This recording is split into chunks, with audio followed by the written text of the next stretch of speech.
do. Something always goes wrong. But that's okay. We have good attitude. Sometimes we just sing over each other. Oh, okay. So, hello. Now we got it. This is Long-Winded Wednesday. It is July 8th, 2020. This is the second time we're trying this because the first time somehow I posted this on my own personal timeline. So today we have a guest with us. July is all about inviting guests into this conversation of what does DEI look like in our future, the future of the US, the future of the world. So my name is Jenny Medrano. I use she, hers pronouns. I am the Shift Program Manager at Building Bridges. And here's my co-host. Hi, y'all. My name is Maren. I use she, her pronouns. I'm currently just naming, I'm in Montana with my family. So there might be nephew noise behind and my internet might be somewhat of an issue. That up. And we have a guest. Yes. Hi. Hello, Megan. Would you like to introduce yourself for us? Sure. I'm Megan Devenport. I use she, her pronouns, and I am the executive director at Building Bridges. And I'm thrilled to be here. Yay. Yeah, Maren, your internet is a little shaky. So, Is it? Yeah, at some point Okay. I might have to repeat your question or something. Okay. And I could try my phone too, but I don't know if that will be any better. Or I can try no video. That's no fun. No fun. Let's try it out and see how it goes. Okay. Let's do a little. We're in the retrograde week. We just went through a lunar eclipse. It was a full moon. There's a lot of energy going on. And so let's just take a deep breath, everyone. If it feels good, put your feet on the floor if they're not already. And just take a deep breath. Deep breath in and out.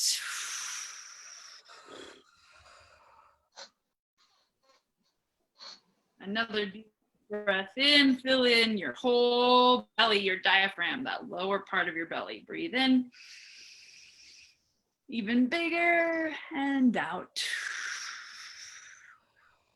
And again, I've been liking just like to plant yourself in the room, look around, use your neck and your back, try and twist, and just orient yourself, look in the corners of the room. Just note where your body is. Your body is here, and we're ready to go.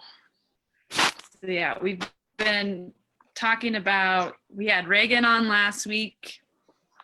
And as Jenny mentioned, this month, more taking a futuristic stance, like thinking about what it's been like to work with clients recently or talk with clients of like what folks want and what it is to really do this in a long haul, and not only like a 6-month or a 12-month or a 2-day training with us, but like long haul, like 5, 10, 20 years in the making. And maybe not even this lifetime. What does diversity, equity, inclusion look like? And it sounded like Jenny and Megan even were having a side conversation around just like what that could actually mean for some organizations who are stepping into diversity, equity, inclusion work, like the very real repercussions of actually you might not exist. You might not exist at some point. Or what might you have to give up or lose in order to truly take a DEI stance or a anti-racist stance, as many folks are wanting / saying they're trying to do at this point. It's like make space, take space in the world. Yeah. It's like make space, take space together on an institutional level. Yes. So, I mean, Megan, just any thoughts like with that intro and with that thought, and just starting off with maybe what you and Jenny had already been chatting about, like what comes up for you when we start thinking about that? Yeah, I mean, I think that what comes up for me initially is that so much my lens is the nonprofit sector, because of my job, because of where my career and what I've been spending my adult years doing. And so much of the nonprofit sector has been developed in direct response to the sort of symptoms of oppressive systems. You know, we have food banks, we have emergency clinics, we have out of school time program, we have all of these things specifically in direct response to the fact that those basic needs are not being met, and that the system is doing exactly what it's designed to do, and the net result is human suffering often, or limited, ability for folks to be living a life that they want, right? And so, I think I'm a social worker, and I think back to, social work was founded by Jane Addams at Whole House way back in the day, and she was probably like the quintessential nice white lady, and really saw that, the Industrial Revolution and factory work and lack of human safety and worker rights and all these things were resulting in just like terrible outcomes, right? And so as like a well-financed, well-resourced, well-meaning white lady, she's like, well, let's get people some food, right? Let's get people some job training. Let's get people, medical care and things of that nature. And so I just see that kind of dynamic of like concerned, maybe like slightly guilty, or like conscience having been pricked people, right? Particularly people with more like compounded privilege like myself, responding to the pain of the world in a way that says, well, let me go do something about it. And what I've been thinking about, and kind of what Jenny and I were talking about, is that that's fundamentally like destined to replicate the dynamics of power that result in those outcomes at the start, right? That if people who are not direct recipients of the oppressive practices are not the ones driving, or are the ones rather driving the decision making around how to address those things, it's gonna inevitably reiterate and recreate the same thing, right? So if we really actually start leaning into DEI, into embedding equity and inclusion across all aspects of how we do our work, it is going to make things look really, really different. And that, the net result is that folks that look like me aren't going to be in power in the same ways. And folks that look like me aren't going to be the ones designing programs and coming up with solutions. And that the kinds of like sole purpose, like I don't think there are going to be just food banks or just tutoring organizations, right? Like because, as we've discovered at Building Bridges, as we've launched the Liberated Leaders Fund, and as we've thought about really moving money, not just skills, but moving actual dollars into Black, Indigenous, and people of color leaders in our community, we found that like, yeah, that's basic needs, but it's basic needs attached to this bigger purpose, right? So like, I think to me, like the exciting thing that's happening is that there is going to be, I think, a shift in how we view all of these, because all of the services and programs that exist to respond to the results of oppression. I think we're going to see a shift that brings together direct service, advocacy, systems change, kind of all at once. Thanks, Megan. You always give such good context. I think context is one of your strengths. I was like, of course we're going to hear some history up in there. And I think one thing that sticks out to me about what you're saying is something else we talked about offline was, it feels like as DEI consultants, we have this ethical responsibility as people are approaching us and being like, we want to change our whole future. Like, we don't want this history of white supremacy to continue. So what needs to change? And they do so on teams of like 7 or more white executives. And it's like, I find myself in this tense place when I'm in those meetings with Maren, because I am a Latina and woman of color. And I'm like, how honest do you want me to be with you? Because are you going to be okay if, like what you said, Megan, you lose a lot of power? things are done, it's gonna start to feel very opposite. It's gonna feel wrong. It's gonna feel like everything you're doing is backwards. Once you go against white supremacy, things start to feel different. And I feel like that is part of what the future is going to look like. It's going to look backwards. What do you think about that, Megan? I agree. I think that it's going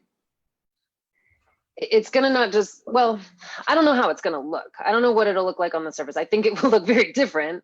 I know, at least just from the little taste that I've had as a leader at Building Bridges during the course of this time, that we've been really aggressively uprooting white supremacy inside of our organization, inside of ourselves, inside of myself. I can say that for me, it not only looks different, but it feels really different.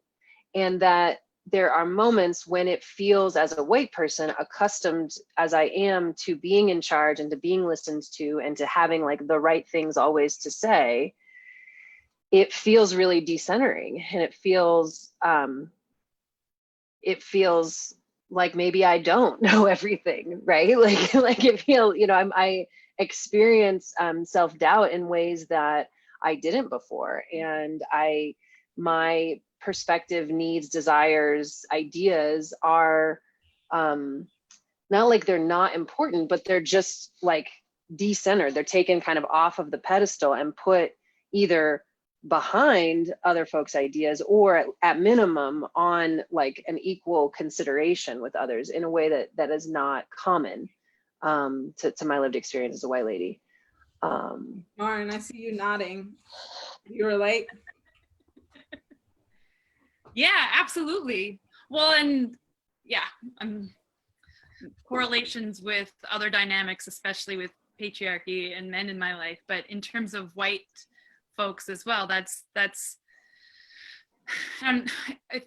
when we say that we're here for the long haul, I think that, I don't know if a lot of folks, white folks specifically, really know what we mean by that. And that is it, right? Is to be stepping out of what feels like a natural, normal way of being or role that I've taken. That was a huge reflection I had to take as a teacher, as well as I do have a sense of control of my own universe, my own classroom, and my own autonomy. And yet that is actually not, and that's what I thought this job was about. And now actually I'm seeing that's not what this job is about. And so it's this completely new peeling and relearning of, well, what's this new path? And that's, again, what anti-racism as a white person feels like in general is 2 steps forward, 3 steps back, making mistakes. Where do I take myself out? When is it appropriate for to put my voice in, or my privilege in a positionality? And I think as we are, I want to folks to know too, as an organization, we're talking about that too. What are our next steps to make sure, or to continue to have that conversation? So, and I appreciate that is the stance that we're able to take with you, Megan, where we are way more collaborative than any other organization I've ever been in. And yet we still have a lot of growth. We still have a lot of leaning in to do, especially you and I as white ladies wanting to do that. So yeah, I'm just nodding that all of that together. And then we're also wanting folks to look at the bigger, greater, to step out of we're trying to survive, we're trying to do the right thing, we're reacting right now, versus what's the bigger picture? Going back to you naming some historical context, why were nonprofits created in the first place? To fill in those positions, but also to maintain white power in some regard and benefited white folks. So if that's the case, we have to always be thinking about that too, of actually, we don't want a lot of nonprofits to exist. We want all of that to just be how we are living authentically, that everyone's needs are taken care of. And ultimately, how some organizations are set up, they actually are, the way that they're set up, are perpetuating white supremacy. Totally. you really willing to step away? Are you really willing to decenter yourself? And I think the answer is almost always no. I mean, that the way that organizations are structured are like the decision to close doors or to merge or to like declare bankruptcy or any of those things, like that is like, it's just like a living organism. Like it's everything is oriented around preserving its own survival, right? And at all costs, right? It makes me think, can I just add real quick? You know how Yeah. we say that a lot of white people get into the pattern of wanting to be the good white person? The nonprofit is the good white person. Bingo. Level. Absolutely. Totally. As far as organizations go, right? Like that, like, and the thought of like that, you know, I think about some of these like all white led, all white employed, all, you know, all white organizations serving not all white people. And it's like they're like part of this conversation might look like, why don't you just close and give all of the money that's in your bank to somebody else, you know? And like, I mean, and I don't want to position us, I am the white lady in charge, right? Like and so I don't want to position us as any sort of standard bearer around disrupting and upending the structure. I mean, we're working toward it, but it is a slow process. And so I can speak like from our tiny place, like we should have maybe closed at some point when we had $0 in the bank, right? But we didn't because we were a good white person out there in the world. And what I'd like to become is, you know, I'd like to move even beyond that. And I think that it's possible. And I feel inspired by the examples of other organizations that we see that are just really upending the status quo of how work gets done, how resources get allocated, things of that nature. You know, and just since I know we're live, I want to just acknowledge like we are centering race because of all kinds of reasons, but because it is so cross-cutting across all other identities, especially here in the US, but I believe globally, particularly, you know, anti-Black racism is a global phenomenon, white supremacy is a global phenomenon. This is inescapable. And we still do have lots of room to grow, you know, around gender identity, around ability, around interfaith conversations, you know, like I've by no means arrived. And what I can say is that I feel in this organizational dynamic and in the work that we're doing, like I feel like I just daily get a taste of what it's going to look like on the other side. You know, speaking back to this theme of the future of DEI, Yeah. like it looks like a whole lot more authenticity and comfort and trust in relationships. And like, I don't have to beat around the bush as much. Like, I can just be like, I disagree, or I agree, or I'm not sure. Like in ways that I just feel like, you know, polite society, i.e. white supremacy, dictate that we have to, and patriarchy, like dictate that we have to put all these layers on it. And like, we just don't have to, I don't know, we don't have to deal with that in the same way.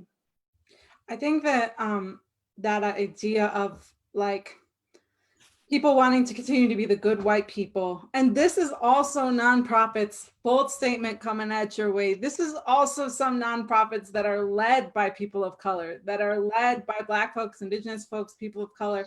And that's, I don't think many people will say that because we don't want to admit the elephant in the room that white supremacy exists and pervades all the air that we breathe.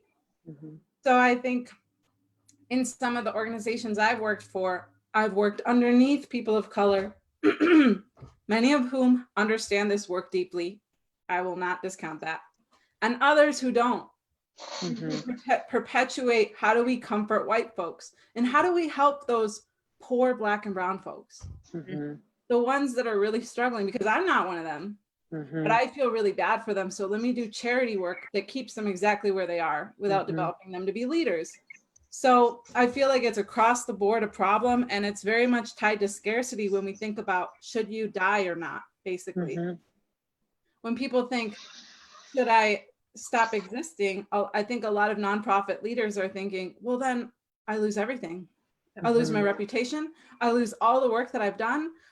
Oh, the work's not going to be done quite as good. And that's thinking so small. Mm-hmm. Think about how your efforts could multiply if you put it in the hands of people who are actually indigenous people of the city or to the problem and understand what the ground looks like. That's part of this transformation, the opposite of white supremacy culture. Transformation culture is being able to learn how to share. Sharing is caring. I mean, right? Is that like, that is essentially just the punchline. Like, you want to transform, learn how to share, motherfuckers. I mean, Jenny, I think you're right. Like, what's coming into my mind is I have a friend who was the executive director at a nonprofit that did a lot of, like, it was a basic needs safety net type of nonprofit. They did food bank, clothing bank, some job skill stuff, you know, and had been building in a way that really was centering equity and centering racial equity in particular, and, you know, understanding this bigger picture systems context. And they got to a place where financially it was not sustainable, and the ED and the board made the really tough choice to be absorbed by a larger nonprofit that could use their building, use their financial resources to create affordable housing and, you know, kind of transform into something else. And I, you know, because as my friend who was in charge of this process, I was kind of like had a front row seat on like what it actually involved to choose to fold, to choose to end. And I think that it is, I mean, the way she handled it was like very brave and not as a failure, right? Of like, we did our best, and the future for the folks that we serve for our mission doesn't look like us staying here and hanging on by our fingernails, right? It looks like using these resources differently. And I think that feels like a narrative that I think will have to be more front and center as we move forward into the future, of like, it's the brave and bold choice often to close, to reallocate your resources, to pay reparations, to think about moving materially to a place where white dominated structures are not making all the choices. Yeah, it's the brave and bold choice, and it's the equitable choice. That's the equitable choice. Literally right? equity, that's what you're going after. Okay. And I feel like, not that we've done it perfectly, but what most people don't know is behind the scenes for the past 3 years, we've been having that conversation. Like, why do we keep existing? Like, if we can't get grants, maybe that's a sign from the universe that we need to stop, because there's other amazing youth organizations doing this work. And we took efforts to consult with other youth organizations. Can we merge with you? What's the plan? Can we do this work together? And I think I just want to say that because I think from the outside, like, some of my friends were like, oh, I thought you had a team of 15. We barely have a team of 5 right now. And that feels like a lot. And back then it was 2, Megan and Liz. And then it was Megan, Reagan, and me doing everything. So I don't know why we've been granted the opportunity to survive and do work and expand. As of now, I'm very dedicated to making sure that we get BIPOC leadership, and so is Megan, so is Maren, so is all of us. But it just makes me think about how we did think through all the ways of like, should we exist? Should we not? Well, those are real questions to be having. And I think for all those listeners out there, I know there's hundreds of you. Hello in the back. If you're thinking about starting a nonprofit, don't do it. Don't. Say that again. For the people in the back, do not start I mean, obviously that's painting with a broad brush. Maybe you have a totally unique and special idea that is going to be so different and so innovative and disruptive, et cetera, all the buzzwords. But I mean, the likelihood is it's probably already happening. Please don't do it. And please go find some people in your community who are doing the kind of work that you want to be doing, and think about how you can pour your heart and soul into that. And that would also be, I think, in the future of DEI, that not only do we need fewer nonprofits because resources are more equitably distributed, but we have like ways for people to give back and give to their heart's passion that don't involve creating a whole new structure. Especially if you have a little seed money. You happen to have 30K, 50K in the bank, and you're like, you know what? Now's my time to start a nonprofit. Please reevaluate how you're going to. What is that rooted in? Yeah. Why you? And to that, should I mean, I know that, does this go for another 15 minutes? It does. We have been doing that. Do you want? Okay. I can text, Zoe. Hey, Zoe, if you're on here, I'm going to text you that I'm going to be 15 minutes late. Okay, cool. So then, like we were saying, this makes me think about, Megan, a lot of times Maren and I like to connect DEI to the spiritual world because we have that opportunity to do that, both of us talking. So what it makes me think about is what a lot of people, including myself, I know Maren, you've talked about this, in a spiritual awakening process, I don't care what religion, what beliefs, a lot of times people have to experience a death to start anew. And I feel like that I see that happening within people, and then within the collective, and then within these little pockets. So nonprofits is one of them. And so if you're feeling like it's just not working, or it's just time to die, like that could be one of the most amazing things. You don't know what lies ahead in terms of how you're going to evolve as a leader, and then what a new nonprofit could look like, or a new for-profit could look like. Because I'm all about for-profits. Let's start redistributing wealth, people. I mean, Jenny, I love that. I love the analogy of like thinking about cycles of life and death, and thinking about death as the necessary, like, dead decomposing things are why plants can grow, right? Like it's part of, I know it's maybe cliche, but it is legit the circle of life. And I think we see that in organizations. I see that in myself. And I think about with Building Bridges, like to Jenny's point earlier, is that, yeah, we did explore, like, do we just need to die? Do we need to close? Do we need to move on? Do we need to merge? Do we need to be acquired? All of these questions. And the decision at this stage is no.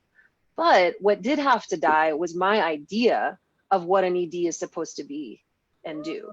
And what did have to die was my sort of belief that I had to figure it all out before we could expand our team, and before we could make, steps into higher levels of risk, or steps into, as Jenny would describe it, steps into abundance. And that very much, like that part, that in me had to die, and had to fold in order to create space for me to approach this work differently, and for me to make space take space, right? Like to really practice a leadership posture that is different. Totally. That's what I think about death. It makes me think of just what it did for us to have just us three at one point. Megan, you, me, and Reagan. From my perspective, like, it was the crucible, it was the fire that lit my liberation process as an entrepreneur. I don't think it would have happened that I would have been able to lead in this amount of confidence, boldness, clear understanding of DEI right now for Shift, had it not been that I was the only option. And it sucks to say that, shit, but like, it was literally what it took, because you were just like, I don't know, I'm trying to run the thing, so do what you can, Jenny. Try to make some revenue, I'll help you along the way. And Reagan's like, I'm just trying to run the youth thing, so good luck. So I was like, oh shit, I gotta learn this, and I gotta learn this quick. Like, what business consultants can I work with? How can I get involved with Kite and Dart? And that's when things like really changed for me as an entrepreneur, I'll say. And I think that that's something that's like, people don't think of. They would, from a scarcity lens, looking at an organization, they'd be like, oh, that's set up to fail. Really, it allowed, especially from what I saw, I don't know what Reagan would say, Reagan and I, to really take ownership and responsibility of something that really mattered and that we cared about. Totally. I mean, that's the thing, is like, if we want to keep with this analogy, is like,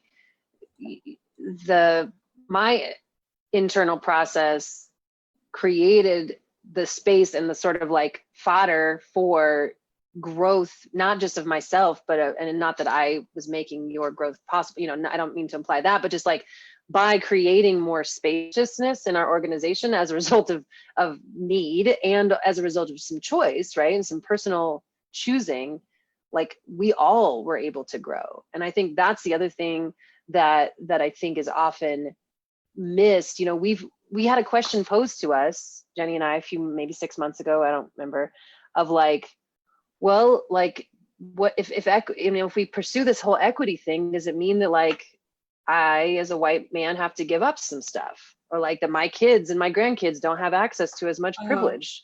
Like, what if, you know, what does that look like? And it was one of those sort of like, you know, Jerry was playing devil's advocate kind of thing. His name's not Jerry, but you know, posing that question to try to get at us, right?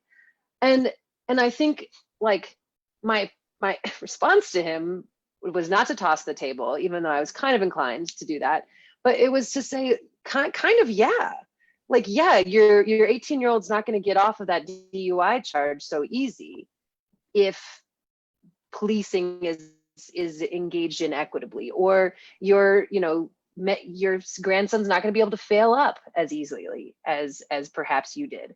I didn't say that either, but like there are some things, some ease about access and resources that will be removed. But the thing that feels really hopeful to me is that what we stand to gain is so much greater.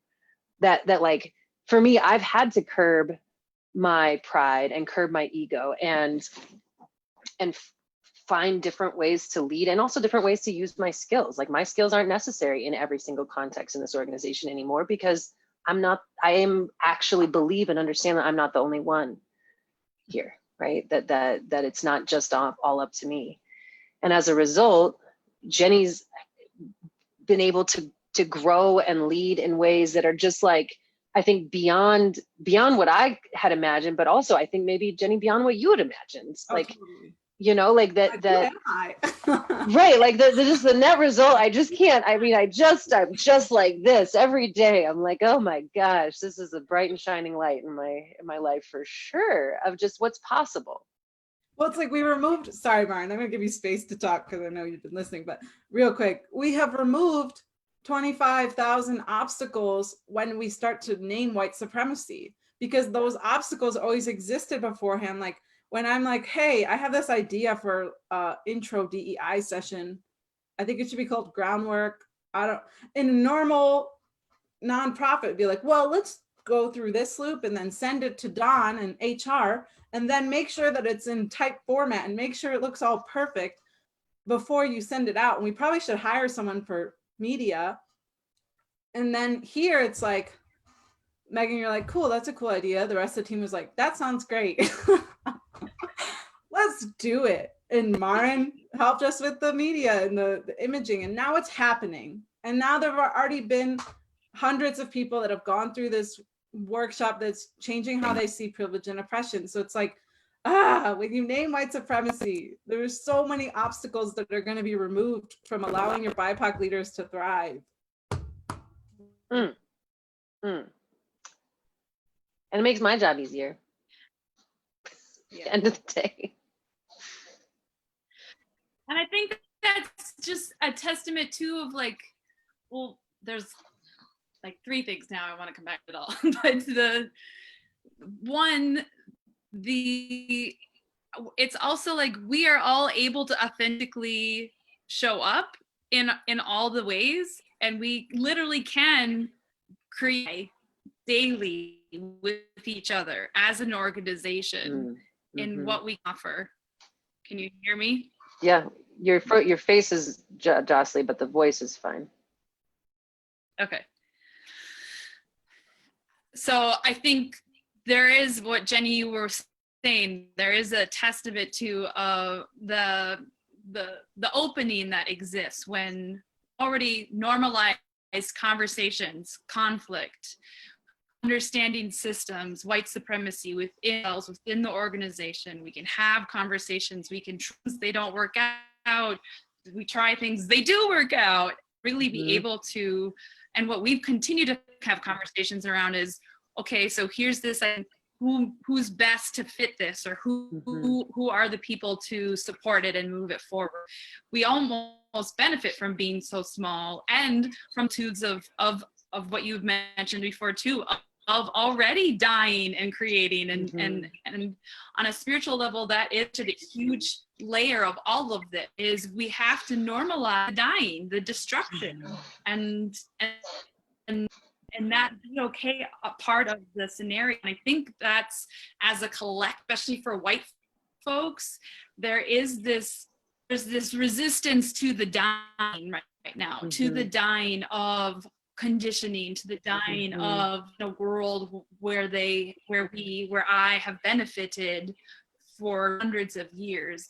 And so how do we, the other hurdle that seems to be hard to get folks to see is that it will benefit them in the long run. How do we get folks to really understand and believe that if we do this, if we're looking at being equitable completely, it benefits not just this group and not just this group, but as a society, as a human race, as a human being, we will all be getting what we need. And wouldn't that feel good? How do we help people vision of that forward? I think that is a missing piece. And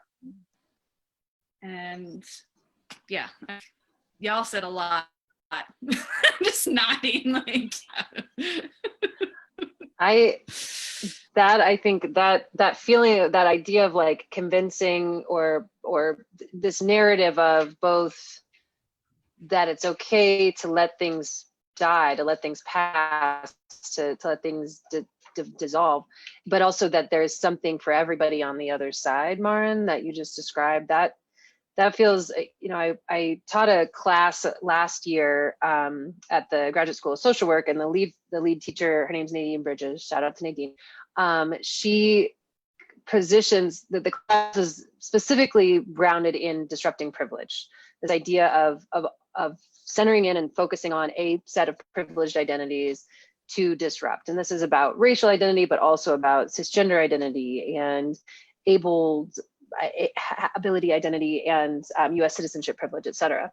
And Nadine always couches the class in this place of, this effort is about me as much as it is about the people that are marginalized in this identity group, that it is as much about me being able to feel more love, accept more love, and be more loving in the world, and be able to make meaning in a way that we aren't able to otherwise. And I come back to that a lot.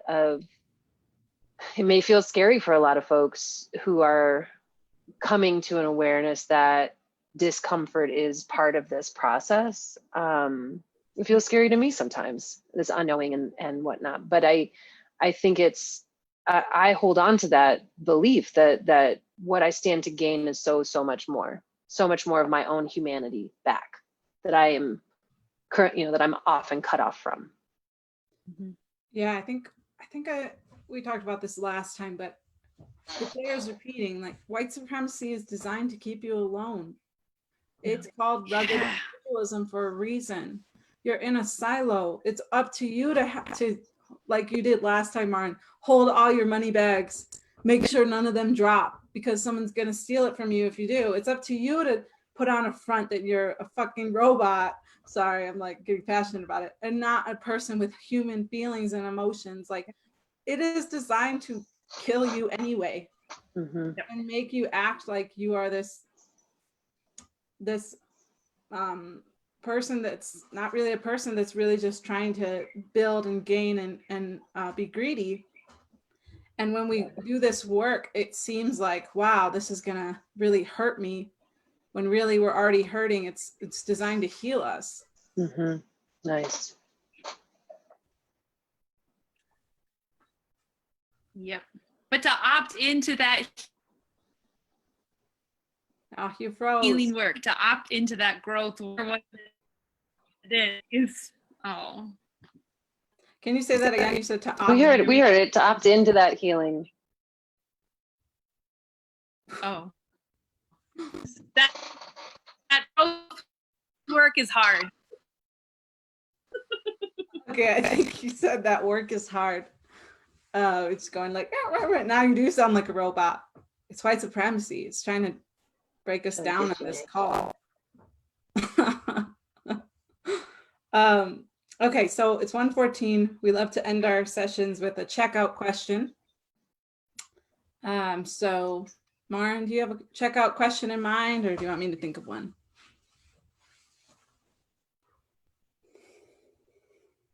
Or Am I here? Can you? Yeah, I can Can you hear me? Yeah, make it. No, okay. So Maren or me will think of one. Check out.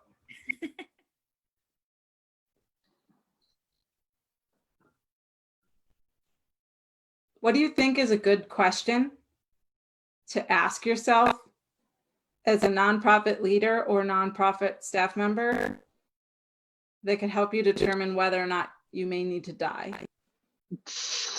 Okay.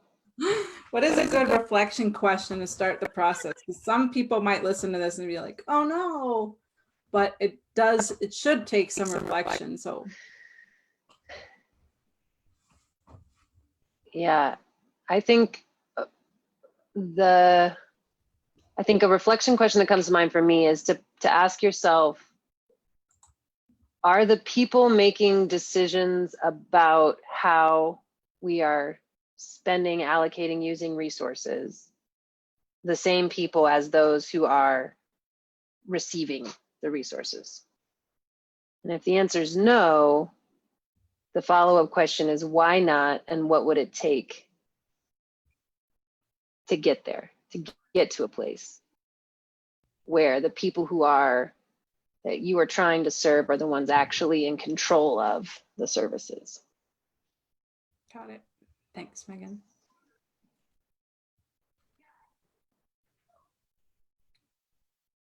Maren, do you have one?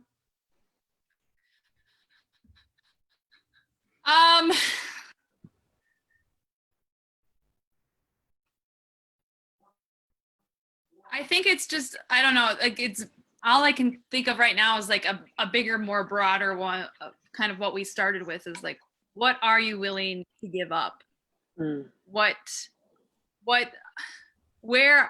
Where is your liberation at play in this? Like, are you able to see the benefit and the need for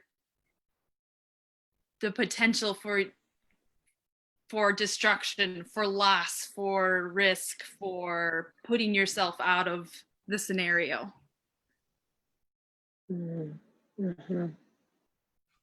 Question I think I have is, if you were to take all the money that's in your bank right now as a nonprofit and pour it into another nonprofit that's doing similar work to you, maybe led by more BIPOC or people who are actually part of the community, what would that do for them? And it is you existing better than the outcome of the other nonprofit. There it is. Damn, yeah. And if you're not willing to give that money, why? Yeah, why not? Makes you better suited. Oh, well, sure has been nice. Thanks for tuning in. Thanks for joining us, Megan.